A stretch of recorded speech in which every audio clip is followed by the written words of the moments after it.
بسم اللہ الرحمن الرحیم۔ السلام علیکم۔ آج کا ہمارا topic 3 tips for a successful sales person. Sales ایک ایسا پروفیشن ہے جسے ایک انسان بے شمار پیسے کما سکتا ہے۔ ایک انجینئر، ایک ڈاکٹر، ایک چارٹرڈ اکاؤنٹنٹ سے بھی زیادہ پیسہ کمایا جا سکتا ہے اگر ایک کمیشنڈ سیلز مین ہو۔ اگر سیلریڈ سیل مین کی بات کرتے ہیں تو اس کو تو کوئی یہی ہوتا ہے کہ ہمیں سیلری مل ہی جانی ہے، سیل ہو یا نہ ہو۔ لیکن کمیشنڈ سیل مین جو ہے وہ اتنی زیادہ محنت کر کے اتنا زیادہ آگے جا سکتا ہے، اگر اس کے اندر وہ سکلز موجود ہیں تو وہ نو ڈاؤٹ بہت تیزی سے گرو کر سکتا ہے۔ تو اس ویڈیو کے اندر ہم دیکھتے ہیں کہ کس طریقے سے ایک سیلز مین جو ہے، جو ایک پروڈکٹ یا سروس کو بیچنے والا کیسے بڑی تیزی سے گرو کر سکتا ہے، وہ ٹپس کون سے ہیں، آئیے دیکھتے ہیں۔ تو sales, how to sell a product اور سروس۔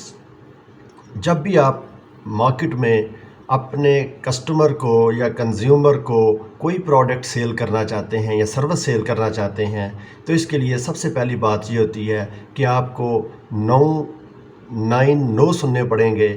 9 دفعہ آپ کو نو سننا پڑے گا ایک ہاں سننے کے لیے۔ بے شمار لوگ اس کو ریجیکشن پروفیشن بھی کہتے ہیں۔ اس کو لوگ جو ہیں صرف نہ ہی نہیں کرتے ایک سیلز مین کو پروڈکٹ خریدنے کے لیے یا سروس خریدنے کے لیے، بلکہ اور بھی بے شمار اس کو باتیں سننا پڑتی ہیں۔ لیکن نو ڈاؤٹ کہ یہ ایک ایسا پروفیشن ہے جس سے آپ وہ سکلز اگر آپ کے اندر ہوں تو آپ بے شمار پیسہ کما سکتے ہیں۔ تو اس کو ایک خطرناک پروفیشن بھی کہا جاتا ہے، جسے جو لوگ اس کو اڈاپٹ کرتے ہیں اور دیکھتے ہیں وہ کون کون سی سکلز ہیں، وہ کون سے 3 ٹپس ہیں جس کو اڈاپٹ کر کے ایک انسان جو ہے بہت آگے تک گرو کر سکتا ہے۔ تو فرسٹ آف آل پہلا جو ٹپ ہے وہ یہ ہے کہ جب آپ سیل کرتے ہیں تو آپ consider your self a consultant not a seller.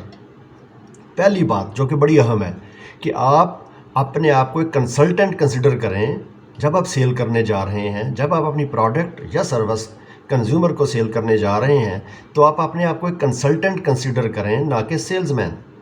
Consultant کیا ہوتا ہے؟ اگر آپ کسی ڈاکٹر کے پاس گئے ہوں تو ہی از اے کنسلٹنٹ، تو وہ 3 سٹیپس کا ایک پروسیس ہے وہ کرتا ہے، جس وجہ سے اس کو کنسلٹنٹ کہا جاتا ہے۔ مثال کے طور پر آپ کسی ڈاکٹر کے پاس جاتے ہیں تو آپ اسے کہتے ہیں جی مجھے پیٹ میں درد ہو رہا ہے، تو وہ کیا کرتا ہے؟ وہ فوراً آپ کا کوئی پیٹ کا آپریشن تو نہیں کر دیتا، بلکہ وہ 3 سٹیپ پروسیس کو اڈاپٹ کرتا ہے، جو کہ کون سے ہیں؟ ایگزامینیشن۔ فرسٹ آف آل وہ ایگزامینیشن کرتا ہے، وہ دیکھتا ہے، پوچھتا ہے جی آپ نے کیا کھایا تھا، ٹھیک ہے، آپ کو کہاں پہ درد ہو رہی ہے، دیٹ از ایگزامینیشن۔ اور دوسرا سٹیپ جو ہے وہ ڈائگنوز کرتا ہے، جیسے ٹیسٹ وغیرہ لکھ کر دیتا ہے، اور ٹیسٹ کروانے کے بعد وہ ہفتے لگ سکتے ہیں، مہینے لگ سکتے ہیں، ڈفرینٹ ٹیسٹ کے بعد وہ ڈائگنوز کرتا ہے اور اس کے بعد وہ ٹریٹمنٹ پہ آتا ہے، دیٹ از پرسکرپشن لکھ کے دے دیتا ہے آپ کو کہ یہ آپ نے میڈیسن کرنی ہے، یہ اس طرح آپ نے اس کی ٹریٹمنٹ کرنی ہے۔ تو کوئی بھی کنسلٹنٹ جو ہے وہ 3 سٹیپ پروسیس کے بغیر آگے نہیں چلتا، کبھی بھی وہ ان سٹیپس کو بائی پاس نہیں کر سکتا۔ تو آپ بھی بینگ اے سیلز مین، آپ اپنے آپ کو کنسلٹنٹ کنسیڈر کریں، نہ کہ ایک سیلز مین۔ آپ ایگزامن کریں کہ آیا کہ اس بندے کو ہماری اس پروڈکٹ کی یا سروس کی ضرورت ہے بھی کہ نہیں ہے، کیا اس کے پاس اس کو خریدنے کے لیے پیسے بھی ہیں یا نہیں ہیں، یا اس کی ضرورت ہے کہ نہیں ہے۔ That main examination.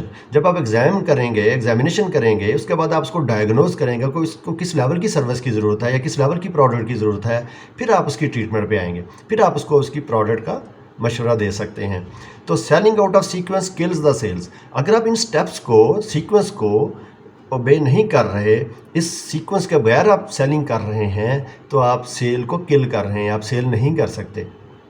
اس کا مطلب یہ ہے آپ جب بھی سیل پہ جائیں گے، جب بھی ایک سیلز مین سیلز کے لیے جائے تو اس کو چاہیے کہ وہ اپنے آپ کو کنسلٹنٹ کنسیڈر کرے، نہ کہ اپنے آپ کو سیلز مین۔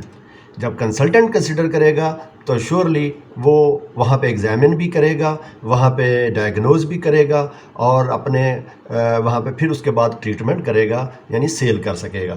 بغیر ایگزامینیشن کے ڈائگنوز کیے ہوئے جو سیل ہوگی بھی تو وہ کبھی بھی وہ گرو نہیں کرے گا۔ تو اس لیے کہا جاتا ہے جی وہ اپنے آپ کو، سب سے پہلا ٹپ یہی ہے کہ وہ اپنے آپ کو کنسلٹنٹ کنسیڈر کرے۔ دوسرا ٹپ جو ہے، focus on relationship not sales. Salesman جب سیل کرنے کے لیے جاتا ہے تو اس کو سیلز کے لیے نہیں بلکہ ریلیشن شپ بلڈ کرنے کے لیے جانا چاہیے. کیا ہوگا جب وہ کسٹمر کے ساتھ ریلیشن شپ بلڈ کرے گا تو سیل تو ہو ہی جائے گی. تو اگر ریلیشن شپ نہیں ہے تو سیل نہیں ہو سکتی.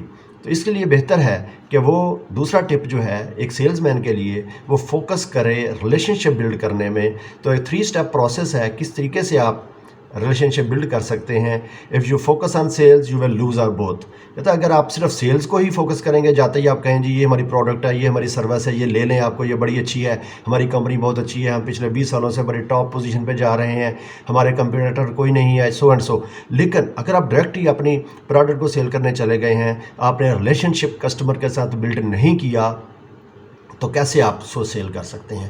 تو آپ نہ ہی ریلیشن شپ بلڈ کر پائیں گے, نہ ہی سیل کر سکتے ہیں. اس کی بجائے اگر آپ اس سے جا کر پہلے انٹروڈکشن کے بعد اگر آپ اس سے پوچھتے ہیں کہ آپ کے بچے بیٹا کون سی کلاس میں ہیں, بیٹی کہاں پہ پہنچ چکی ہے, اور حالات گھر کے حالات کیسے ہیں, اس طرح اگر آپ اس کے ساتھ ریلیشن شپ بلڈ کرتے ہیں تو وہ یہ سمجھتا ہے, وہ کسٹمر کے ذہن میں یہ آتا ہے, وہ اپنے کو کمفرٹیبل فیل کرتا ہے, وہ یہ سمجھتا ہے کہ یہ بندہ جو ہے یہ میرے ساتھ زیادہ ریلائبل ہے, میرے ساتھ اتنا مطلب وہ کچھ میرے بارے میں جان بوجھ رہا ہے. دیٹ مین ریلیشن شپ قائم ہو گیا. جب ریلیشن شپ قائم ہوتا ہے تو اس کو سمجھ آ جاتی ہے کہ یہ میرے لیے زیادہ ریلائبل بندہ ہے, میں اس کی پروڈکٹ خرید لوں. تو if you focus on cell, اگر آپ صرف سیل پہ ہی فوکس کریں گے, اب ریلیشن شپ بلڈ نہیں کرتے تو آپ دونوں چیزیں کھو بیٹھتے ہیں, نہ ہی سیل ہوگی نہ ہی ریلیشن شپ بنے گا. تو how do you build a highly qualified relationship, کیسے بلڈ ہوگا ریلیشن شپ, کیسے بلڈ ہوتا ہے؟ Listening build trust. آپ اس کی سنیں. جب آپ کسٹمر کی سنتے ہیں تو ایک بلڈ ہو جاتا ہے دونوں کے درمیان ریلیشن شپ, جس سے کیا ہوگا بلٹ ریلیشن شپ جو ہے الٹیمیٹلی آپ کا ایک کانفیڈنس بحال ہوگا, اور وہ سمجھے گا کہ یہ میرا واقعی اپنا ہے, جو میرے ساتھ ڈسکشن کر رہا ہے, میری بات سن رہا ہے, میرے سوالوں کا جواب دے رہا ہے. تو لسننگ. دوسری بات, کسٹمر وانٹ ریلیشن شپ بیفور اینی تھنگ. کسٹمر یہی چاہتا ہے جی, جاتے ہی آپ یہ کہتے ہیں جی یہ پروڈکٹ لے لیں, یہ سروس لے لیں, اس کو ضرورت ہے, یہ آپ خرید لیں, بہت اچھی ہے. بجائے اس کے آپ یہ کہیں تو اس کے ساتھ آپ ریلیشن شپ قائم کریں. آسک کویشچنز, اسے کہیں کہ آپ کے ذہن میں کیا کویشچن ہے اس کے بارے میں, آپ مجھ سے پوچھیں. تو آپ کے ذہن میں جب اس کی اپنی پروڈکٹ کے بارے میں پوری انفارمیشن ہوگی تو آپ اس کے کویشچنز کا آنسرز دیں گے. اس سے کیا ہوگا ریلیشن شپ بلڈ ہوتا ہے. تو دوسرا ٹپ یہی تھا, focus on relationship not the sales. اور تیسرا جو ٹپ ہے وہ بڑا امپورٹنٹ ہے, وہ یہ ہے کہ پاز بیفور رپلائنگ. جب وہ آپ سے کویشچن کرے گا, جب کسٹمر آپ سے کویشچن کرے تو آپ فوراً اس کو جواب نہیں دیں. جب بھی وہ کویشچن کرے تو آپ 10 سیکنڈ کے لیے خاموشی اختیار کریں, پھر جواب دیں. تو that is called pause before replying. جب آپ وقفہ لیں گے, جب آپ خاموشی اختیار کریں گے 10 سیکنڈ کی, تو وہ اس کے ذہن میں آئے گا کہ یہ میرے بارے میں بڑا اہم بات سوچ رہا ہے, یہ میری بات کو سمجھ رہا ہے, یہ میرے مسئلے کو اپنے ذہن میں سوچ کر جواب دے رہا ہے. جب آپ وقفہ لیں گے, فوراً جواب نہیں دے دیں گے. اگر وہ کوئی ایک بات کیا تو ہم نے فوراً اس کی بات سنے بغیر ہی جو ہم جواب دے دیتے ہیں.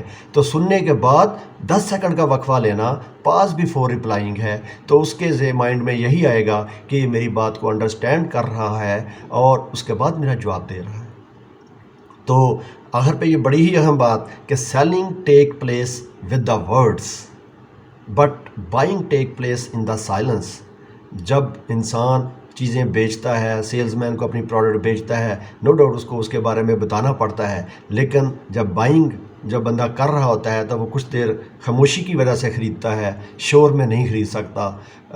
تو اس کا مطلب یہ ہے جب آپ خاموشی اختیار کریں گے 10 سیکنڈ کی, اس کے بعد اس کو جواب دیں گے تو اس کے مائنڈ میں الٹیمیٹلی وہ پروڈکٹ کے خریدنے کے بارے میں ضرور آئیڈیا آئے گا.